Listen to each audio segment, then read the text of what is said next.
तुम्ही म्हटला तसं जिल्हा परिषदचे आमचे सदस्य आता उमेदवार आनंद पाटील हा उमेदवार असा आहे की कुणी लहान मुलग्यानं जरी त्यांना हाताला धरून नेलं तरी तेच काम होईल. रात्री त्यांना कधीही उठवा असा उमेदवार सर्वसामान्य सर्वमान्य असे उमेदवार आहेत. आमचे विद्यमान आमदार आपले चंद्रदीप नरके साहेब यांच्या माध्यमातून पण आमच्या गगनबावड्यात प्रत्येक गावोगावी कोट्यावधीची कामे झालेले आहेत. नमस्कार. आता आपण आहे खोकुर्ले या ठिकाणी, म्हणजे आसळज मतदारसंघात येणाऱ्या 2 पंचायत समिती आहेत पैकी ह्या आसळजच्या इकडच्या भागातील जी पंचायत समिती आहे जिथं संदीप पाटील हे पंचायत समितीसाठी उमेदवार आहेत आणि माननीय आनंद पाटील साहेबसुद्धा जिल्हा परिषदचे उमेदवार आहेत.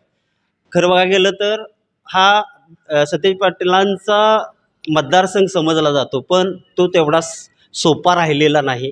आता आजच्या वातावरणावरून असं वाटतंय.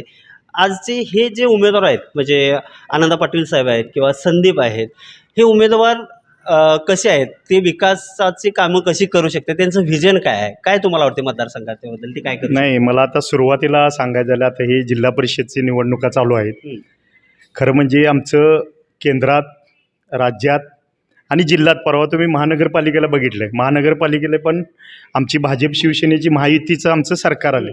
त्या पद्धतीनं मला वाटते की आता हा जो आणि अनेक दुसरं सांगायचं म्हटलं आहे, आमचे विद्यमान आमदार आपले चंद्रदीप नरके साहेब यांच्या माध्यमातून पण आमच्या गगनबावड्यात प्रत्येक गावोगावी कोट्यावधीची कामे झालेले आहेत.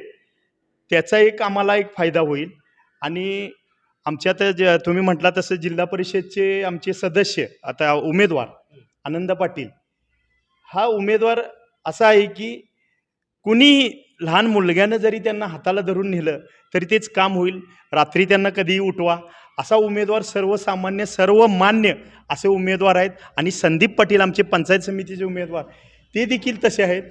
आणि आता तुम्हाला माहिती आहे की महायुतीच्या माध्यमातून सर्वसामान्याला आता सांगायला लागत नाही, कारण मोदी साहेबांनी आमच्या जे पहिलं कसं असायचं काँग्रेसच्या काळात वरून 1 रुपया योजनेचं आलं का खाली त्या लाभार्थ्यापर्यंत 5 पैसेच मिळायचं. आता तसं नाही, सगळ्या क्षेत्रात ऑनलाईन झालेलं आहे.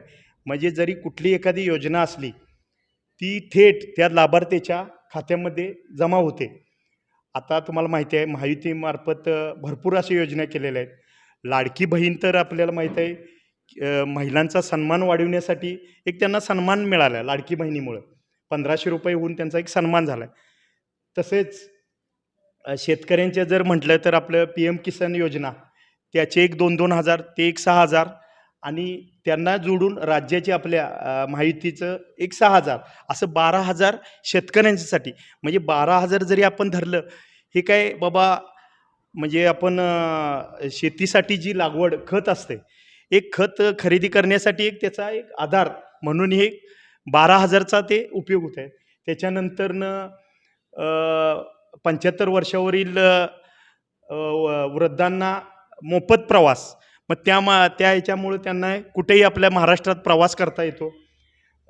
महिलांना अर्ध तिकीट, STचं अर्ध तिकीट, त्यामुळं त्यांनाही म्हणजे प्रवास म्हणजे भरपूर वाढला आहे त्यांचा पण.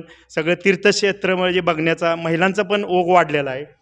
अशा अनेक योजना महायुतीच्या माध्यमातून. परत तसंच आमच्या चंद्रकांतदादा पाटलांनी उच्च शिक्षण तंत्र मंत्री आहेत, त्यांनी पण उच्च आणि तंत्र शिक्षण जे आहे ते सगळे डिप्लोमा असतील ते मुलींना मोफत केलेलं आहे. त्याचा देखील फायदा ह्या सर्वसामान्यांना मिळत आहेत. परत आता तुम्हाला माहीत आहे मागेल त्याला घर म्हणजे आपलं बेघर, मागेल त्याला, पूर्वी तसं नसायचं, त्याची कॅटेगरी ठरलेली असायची. आता तसं नाही, मागेल त्याला घर मोदी साहेबांनी दिलेला आहे. आणि हा मोदी फॅक्टर, देवेंद्र फडणवीसांचा फॅक्टर, एकनाथ शिंदेंचा फॅक्टर, आपले दिवंगत नेते अजितदादांचा फॅक्टर, हा सर्वांच्या काम करण्याची पद्धत. त्यामुळं आता विरोधकांच्याकडे कुठला मुद्दाच राहिलेला नाही. काँग्रेसचा कुठला मुद्दा, काँग्रेसवाल्यांना कुठला मुद्दा राहिलेला नाही, कारण त्याच्याकडे दुसरा मुद्दा नाही, कारण आमची पूर्ण कामं झालेलं आहे. आता राहिला प्रश्न हा आपल्या गगनबावड्याचा. गगनबावडा हा आपला दुर्गम आहे, आपण म्हणतोयच डोंगराळ दुर्ग. त्याच्यात पण आता हळूहळू हे व्हायला लागलं. आता परवाच मागच्या वेळी मला वाटतंय मुन्ना साहेबांनी आणि चंद्रदीप नरके साहेबांनी इथे एखादी, आता जसं इथं साखर कारखाना आहे तसंच एक मिनी MIDC होणार हे देखील आहे आणि हळूहळू त्याच्यात आता प्रगती व्हायला लागली आहे आणि ह्या बाकीच्या गोष्टी होणार एवढंच मी इथं सांगू शकेन. आणि ह्याच्यामुळं आमचा एक अधिकार राहील की जनतेवर की आम्हाला ह्या गोष्टी भविष्यात पण मोठ्या करायच्या आहेत आणि ह्या दृष्टीनं आम्हाला महायुतीचे जे उमेदवार आहेत आमचे आनंद पाटील असतील, पंचायतचे संदीप पाटील असतील, तिकडच्या खोरीत सुनंदा आपले मस्कर महानंदा मस्कर हे आमचे उमेदवार आहेत. यांना सगळ्यांनी सहकार्य करावं एवढीच माझी विनंती आहे. तर हे होते पारगावकर साहेब.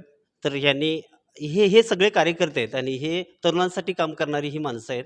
यांच्या बोलण्याच्या ओघातून एक गोष्ट लक्षात येते की केंद्रात राज्यात सत्ता असल्यामुळं आमचे उमेदवार निवडून आल्यानंतरसुद्धा या भागाचा कायापालट करायला अजिबात वेळ लागणार नाही. धन्यवाद साहेब.